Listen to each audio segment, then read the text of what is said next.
Hello friends, welcome back to Ansi's world. ഞാനിന്ന് ദോശയുടെ recipe ആയിട്ടാണ് കാണിക്കുന്നത്. ഇത് വളരെ ഈസിയാണ്, ഭയങ്കര ടേസ്റ്റാണ്, നല്ല ഹെൽത്തിയാണ് കേട്ടോ.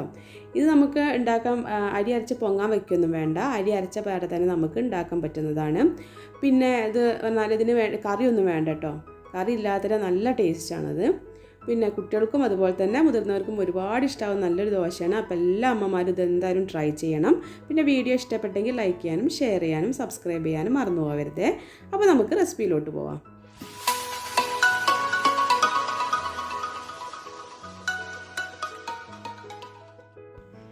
അപ്പോൾ നമുക്ക് ഹെൽത്തി ആയിട്ടുള്ള ദോശ ഉണ്ടാക്കാൻ തുടങ്ങാം. അതിന് വേണ്ടിയിട്ട് ഒരു 1.5 ഗ്ലാസ് പച്ചരി ഞാനിവിടെ കുതിർത്ത് വെച്ചിട്ടുണ്ട് കേട്ടോ. ഇപ്പോൾ രാവിലെ ഉണ്ടാക്കുകയാണെങ്കിൽ രാത്രി വെള്ളത്തിലിട്ട് വെച്ചാൽ മതിയേ. അപ്പോൾ 1.5 ഗ്ലാസ്സാണ് ഞാൻ എടുത്തിട്ടുള്ളത്. ഇനി നമുക്ക് ഈ ഒരു അരി മിക്സിയുടെ ജാറിലേക്ക് ഇട്ട് കൊടുക്കാം. ഇത് നന്നായിട്ട് അരച്ചെടുക്കണം കേട്ടോ.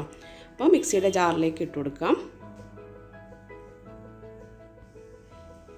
ഇനി നമുക്ക് വേണ്ടത് ഒരു 1.5 ഗ്ലാസ് തേങ്ങയാണ്. ഈ സെയിം ഗ്ലാസ്സിൽ തന്നെയാണ് ഞാൻ അരി അളന്നിട്ടുള്ളത്. അപ്പോൾ ഏതിലാണോ അരി അളക്കുന്നത് സെയിം ഗ്ലാസ്സിൽ തന്നെ ബാക്കിയുള്ളതെല്ലാം അളന്നെടുക്കാൻ ശ്രദ്ധിക്കുക കേട്ടോ. അപ്പോൾ ഈ ഒരു 1.5 കപ്പ് തേങ്ങയിൽ നിന്ന് 1/2 കപ്പ് തേങ്ങ ഇതിലോട്ട് ഇട്ട് കൊടുക്കുക. ബാക്കി 1 കപ്പ് ആവശ്യമുണ്ട് കേട്ടോ. ആദ്യം 1/2 കപ്പ് ചേർത്ത് കൊടുക്കാം. പിന്നെ അതിലോട്ട് ഒരു 1/2 ഗ്ലാസ് ചോറ് കൂടി ചേർത്ത് കൊടുക്കാം.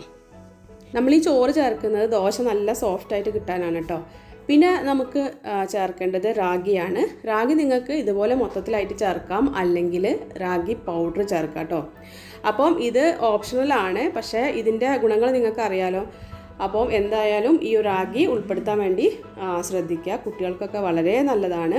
അപ്പം എന്തായാലും ഈ റാഗിയും കൂടെ ആഡ് ചെയ്യുക. ഞാനിവിടെ ഒരു 5 ടേബിൾ സ്പൂൺ റാഗിയാണ് ആഡ് ചെയ്തിട്ടുള്ളത്. 2 to 5 വരെയൊക്കെ ആഡ് ചെയ്യുക കേട്ടോ. അപ്പോൾ നിങ്ങളുടെ ഒരു ഇഷ്ടത്തിനനുസരിച്ച് എത്ര ടേബിൾ സ്പൂൺ വേണമെന്ന് നിങ്ങൾ ഡിസൈഡ് ചെയ്യുക. ഞാനിപ്പോൾ ഒരു 5 ടേബിൾ സ്പൂൺ ആഡ് ചെയ്ത് കൊടുക്കുന്നുണ്ട് കേട്ടോ.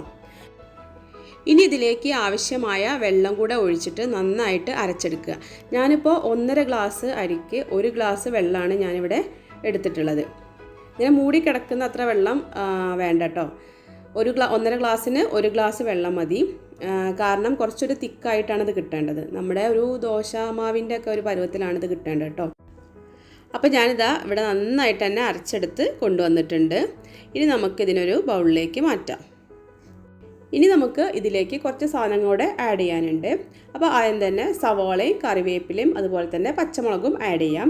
ഞാനിപ്പോൾ മീഡിയം സൈസിലുള്ള 2 സവാളയാണ് എടുത്തിട്ടുള്ളത്. പിന്നെ ഒരു പച്ചമുളകും കുറച്ച് കറിവേപ്പിലയും. അപ്പോൾ പച്ചമുളകിൻ്റെ അളവ് നിങ്ങൾക്ക് വേണമെങ്കിൽ കൂട്ടാം. എരിവ് കൂടുതൽ ആവശ്യമുണ്ടെങ്കിൽ ഒരു 2-3 പച്ചമുളകൊക്കെ ആവാട്ടോ. ഇനി ഇതെല്ലാം കൂടെ ഈ ഒരു മാവിലേക്ക് ഇട്ട് കൊടുത്തിട്ട് നന്നായിട്ട് അങ്ങ് മിക്സ് ചെയ്യാം. ഇനി ഞാൻ ഇതിലേക്ക് തേങ്ങയാണ് ആഡ് ചെയ്ത് കൊടുക്കുന്നത്. ഞാൻ പറഞ്ഞില്ലേ 1.5 ഗ്ലാസ് തേങ്ങ എടുത്ത് വയ്ക്കാൻ പറഞ്ഞിട്ടുണ്ടായിരുന്നില്ല. അതിൽ 1/2 ഗ്ലാസ് നമ്മൾ അരി അരച്ചപ്പം അതിൽ കൂട്ടി അരച്ചു. ബാക്കിയുള്ള 1 ഗ്ലാസ് ഇതിൽ ഇങ്ങനെ ഇട്ട് കൊടുക്കുക കേട്ടോ. അപ്പോൾ 1.5 ഗ്ലാസ് തേങ്ങ ഇല്ലെങ്കിലും മിനിമം 1 ഗ്ലാസ് തേങ്ങയെങ്കിലും വേണം കേട്ടോ. എന്നാലും ഒരു കറക്റ്റ് നല്ല ടേസ്റ്റ് കിട്ടുള്ളൂ. എന്നിട്ട് ഇതെല്ലാം കൂടെ നന്നായിട്ട് മിക്സ് ചെയ്യാം. ഇതെല്ലാം കൂടി ഇടുന്ന സമയത്തിൽ നമ്മൾ ഉപ്പിടാൻ വേണ്ടി മറന്നു പോകരുത്. അപ്പോൾ ആവശ്യത്തിന് ഉപ്പും കൂടെ ചേർത്ത് കൊടുക്കുക കേട്ടോ. എന്നിട്ട് നന്നായിട്ട് മിക്സ് ചെയ്യാം. ഇനി നമുക്ക് ദോശ ഓരോന്നായിട്ട് ചുട്ടെടുക്കാം. അതിന് വേണ്ടിയിട്ട് ഒരു ദോശ പാൻ വയ്ക്കുക. അതിന് ശേഷം നമ്മൾ ഇതിലേക്ക് വെളിച്ചെണ്ണ തടവി കൊടുക്കുക കേട്ടോ. വെളിച്ചെണ്ണയിൽ വേണം അത് ചെയ്യാൻ, എന്നാലേ ഒരു കറക്റ്റ് ടേസ്റ്റ് കിട്ടുള്ളൂ കേട്ടോ. അപ്പോൾ പാനിലേക്ക് ആദ്യം തന്നെ വെളിച്ചെണ്ണ ഒന്ന് തടവി കൊടുക്കാം. എന്നിട്ട് ഇതിലേക്ക് ബാറ്റർ ഒഴിച്ചു കൊടുക്കുക കേട്ടോ. അപ്പോൾ നമ്മൾ ബാറ്റർ ഒഴിച്ചു കൊടുക്കുന്ന സമയത്ത് ലോ ഫ്ലെയിമിൽ വെക്കണേ. അല്ലാതെങ്കിൽ എന്താ വെച്ചാൽ ഇതിങ്ങനെ അങ്ങോട്ടും ഇങ്ങോട്ടും ഇങ്ങനെ നീങ്ങി കളിച്ചുകൊണ്ടിരിക്കും, ശരിക്കും പിടിച്ചാൽ കിട്ടില്ല. പിന്നെ അതിങ്ങനെ പരത്താൻ നമുക്ക് എന്തായാലും പറ്റില്ല. കാരണം ഈ ഉള്ളിയും അതുപോലെ തന്നെ തേങ്ങയൊക്കെ ഇട്ടതാണ്. അപ്പോൾ ജസ്റ്റ് ഒന്ന് ഇങ്ങനെ ഈ ഒരു തവി വെച്ചിട്ട് തന്നെ ഇങ്ങനെ എല്ലായിടത്തേക്കും ഒന്ന് റൗണ്ടാക്കി കൊടുക്കുക. അല്ലാതെ പരത്തിയെടുക്കാൻ നമുക്ക് എന്തായാലും പറ്റില്ല കേട്ടോ. അപ്പോൾ അതൊന്ന് ശ്രദ്ധിക്കുക. അപ്പോൾ ഇത് പരത്തിയതിന് ശേഷം നമ്മൾ അടച്ച് വെച്ചിട്ട് വേണം വേവിക്കാനായിട്ട്. കട്ടിയുള്ള ദോശയാണ്, കുറച്ച് കട്ടിയിലാണ് നമ്മളിത് ഉണ്ടാക്കേണ്ടത് കേട്ടോ. നൈസായിട്ട് നമുക്ക് ഉണ്ടാക്കാൻ പറ്റില്ല. അപ്പോൾ കുറച്ച് കട്ടിയിലായിട്ടാണ് ഇത് കിട്ടുക. അപ്പോൾ അടച്ച് വെച്ച് വേവിക്കുക. ഏകദേശം ഒരു 2 മിനിറ്റിൻ്റെ അടുത്ത് വേവിക്കണം ഓരോ സൈഡും. എന്നിട്ട് അതിന് ശേഷം ഇപ്പോൾ ഒരു സൈഡ് ഏകദേശം ആയിട്ടുണ്ട്. അപ്പോൾ നമ്മൾ അതിൻ്റെ മുകളിലും കൂടെ കുറച്ച് വെളിച്ചെണ്ണ അങ്ങനെ തൂവി കൊടുക്കുക. അതിന് ശേഷം നമുക്കത് മറച്ച് വെച്ചിട്ടും കൂടെ ഇതുപോലെ വേവിച്ചെടുക്കാം. അപ്പോൾ ഒരു ഏകദേശം ഒരു 3-4 മിനിറ്റിൻ്റെ അടുത്ത് വേണ്ടി വരും കേട്ടോ അത് നന്നായിട്ട് വെന്ത് കിട്ടാൻ. അപ്പോൾ അത് ഇതിൻ്റെ ഫ്ലെയിം എന്ന് പറഞ്ഞാൽ ലോ ടു മീഡിയം ഫ്ലെയിമിൽ വെച്ച് നമ്മൾ അഡ്ജസ്റ്റ് ചെയ്തുകൊണ്ടിരിക്കാം. ലോ ഫ്ലെയിമിൽ വെച്ചിട്ട് വേണം ഇതിൽ മാവ് ഒഴിക്കാൻ വേണ്ടിയിട്ട്. പിന്നെ മീഡിയം ഫ്ലെയിമിലിട്ടിട്ട് വേവിച്ചെടുക്കാം. ഇതിപ്പം 2 സൈഡും ആയിട്ടുണ്ട് കേട്ടോ.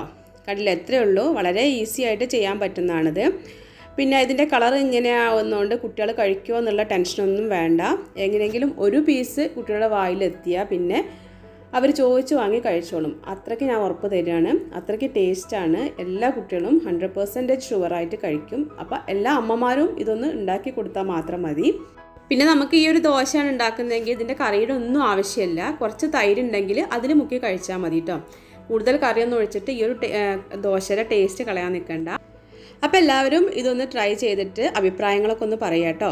അപ്പോൾ ഈ ഒരു വീഡിയോ ഇഷ്ടപ്പെട്ടെന്ന് വിശ്വസിക്കുകയാണ്. ഇഷ്ടപ്പെട്ടെങ്കിൽ ലൈക്ക് ചെയ്യാനും യൂസ്ഫുൾ ആണെന്ന് തോന്നുകയാണെങ്കിൽ മറ്റുള്ളവർക്ക് ഷെയർ ചെയ്ത് കൊടുക്കാനും മറന്നു പോകരുത്. അപ്പോൾ വീണ്ടും നല്ലൊരു വീഡിയോ ആയിട്ട് കാണുന്നത് വരെ താങ്ക് യു.